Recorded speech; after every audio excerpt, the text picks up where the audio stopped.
Estamos chegando ao final da Quaresma. E nesse período, já começamos a intensificar o nosso entendimento, a nossa reflexão sobre a crucificação de Cristo e a nova aliança que nasce com isso. Alguns, inclusive, vão dizer que é aí que começa o reino de Deus na Terra, né? Com a derrota da morte na cruz. Nós temos, lá no Antigo Testamento, hoje, o profeta Jeremias já avisando, já em nome de Deus, dizendo que haveria uma nova aliança que seria permanente. Quem sabe Deus, ele vem ao longo do tempo, sempre tentando trazer as pessoas de volta ao caminho, trazer a humanidade de volta ao caminho. E ele faz uma aliança, faz algumas alianças, se nós formos ser mais precisos, com as pessoas que o ouviam, com o seu povo ao longo do tempo. Mas, mesmo com elas, por diversas vezes a humanidade se desviou. E aí, é profetizado, é avisado que chegaríamos a uma aliança nova, perfeita, que essa aliança seria para toda a humanidade, né, e perduraria pela eternidade. Essa aliança é a aliança do ministério de Cristo. E não é à toa que na sua vida, o tempo todo, ele encarnou, ele viveu os símbolos das antigas alianças, para mostrar que a sua própria vida e a sua própria vinda era um sinal, era uma própria nova aliança se concretizando. E aí nós vemos alguns desses sinais que temos em Jesus. Primeiro, Jesus muitas vezes é lembrado como Cordeiro, né? Até a gente cantou isso no hino. E por que ele é lembrado como Cordeiro? Os antigos, né, em diversas religiões, inclusive, não só no judaísmo, mas nas diversas religiões, eles costumavam buscar agradar as divindades realizando sacrifícios, né, de animais, de alguns objetos, né, algumas culturas até de pessoas, né? A gente sabe, olhando a história, que existiam em vários locais, em várias civilizações, né, aldeias, povos, etc., que até pessoas sacrificavam, né, para tentar aplacar a ira dos deuses ou obter algum favor e tal. Sempre na lógica de uma certa negociação com a divindade. Olha, eu vou te oferecer isso daqui em troca de um favor, em troca de de você esquecer alguma coisa. E Jesus, ele se coloca como ele sendo esse cordeiro.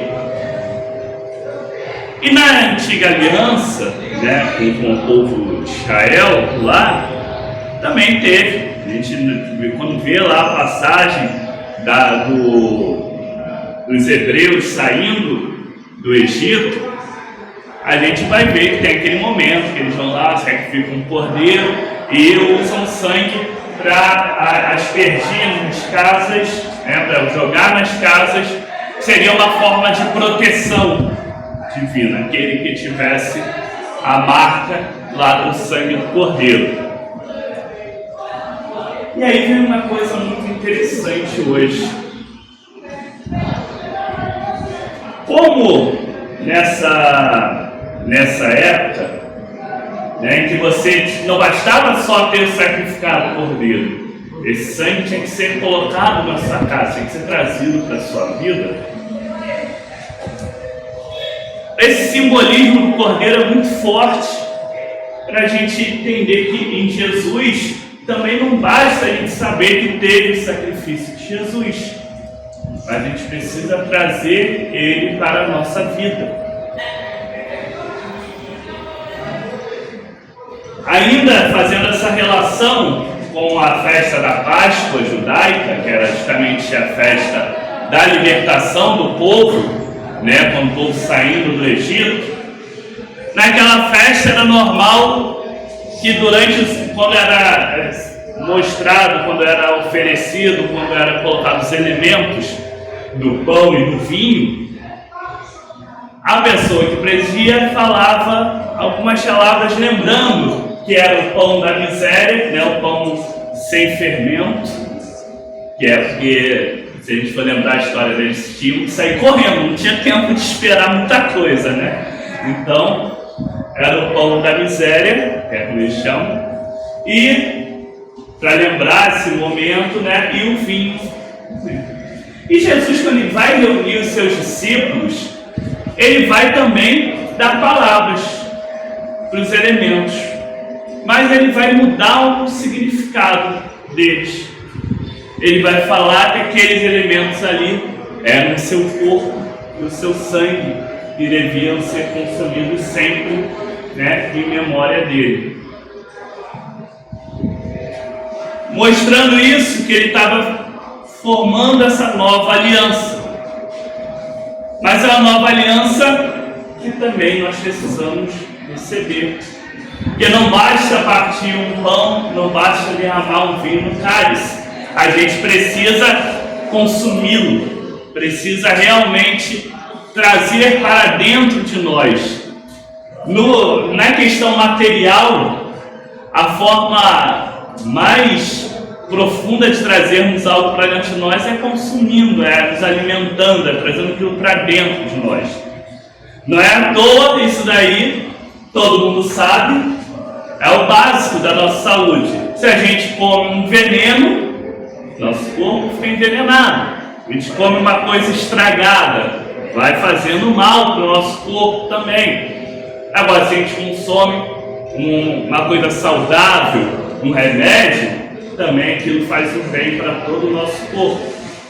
É por isso que também a principal sacramento da fé cristã, aquele que a gente repete, principal nesse sentido, ele é em comida e bebida. Fora que é a necessidade mais básica do ser humano. Todos nós precisamos comer e beber. Todos nós, ricos e pobres, brasileiro, chinês, americano, seja australiano, seja o que for, todo mundo tem.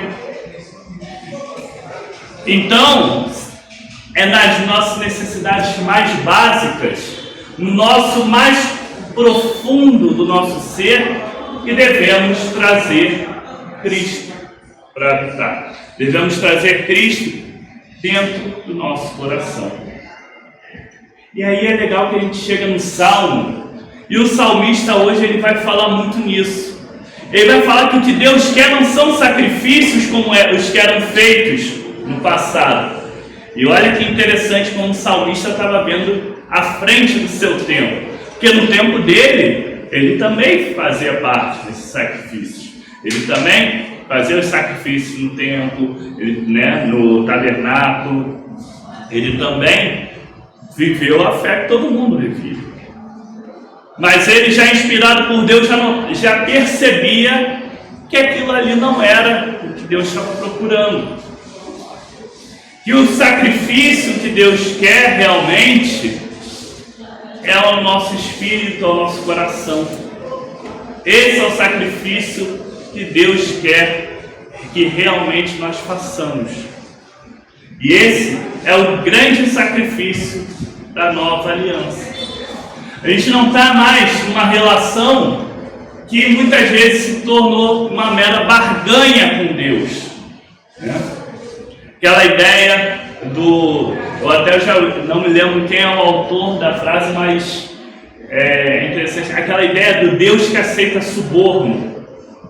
Isso é bem forte, mas é interessante para a gente pensar. Essa ideia de que você vai dar algo a Deus, Ele vai te dar algo em troca, né? Que se você der mais algo a Ele, você é mais favorecido. Jesus vem cumprir completamente com essa lógica, vem cumprir completamente com essa ideia. O que Ele está exigindo de nós é algo muito mais profundo do que isso. Ele está exigindo o nosso ser, a nossa vida, nosso coração, a nossa mente, o nosso espírito. E isso nós só conseguimos ofertar a Ele quando nós mesmos nos colocamos nas suas mãos, nos colocamos diante dele. É claro que nós, quando vamos, por exemplo, no altar de Deus, nós partilhamos o pão e o vinho. É claro que nós damos dos nossos bens, né, ofertamos para ajudar no trabalho e tudo mais. Mas nada disso tem valor se o que a gente não colocar realmente no altar for o nosso coração. É isso que realmente é o que Deus busca em nós. É algo que seja sincero, seja profundo, seja verdadeiro. É algo que nos transforme. É algo que faça com que nós nos dediquemos. É isso que Jesus quer de nós. É isso que faz parte da nova aliança. E é isso que nós sabemos que não é um caminho fácil. Ele mesmo, ele fala no Evangelho: será que vou dizer, Pai, livra-me desta hora de sofrimento? Não, pois foi para passar por esta hora que eu vim. Pai, revela a tua presença gloriosa. Nós sabemos que ter esse compromisso real e profundo com Deus é desafiador. A gente já tem muitas coisas que acontecem na nossa vida e muitas vezes não são das mais agradáveis, não são das mais fáceis de passar. Nós ainda nos comprometemos com mais isso, né? E realmente nos transformarmos, deixarmos Deus agir em nós.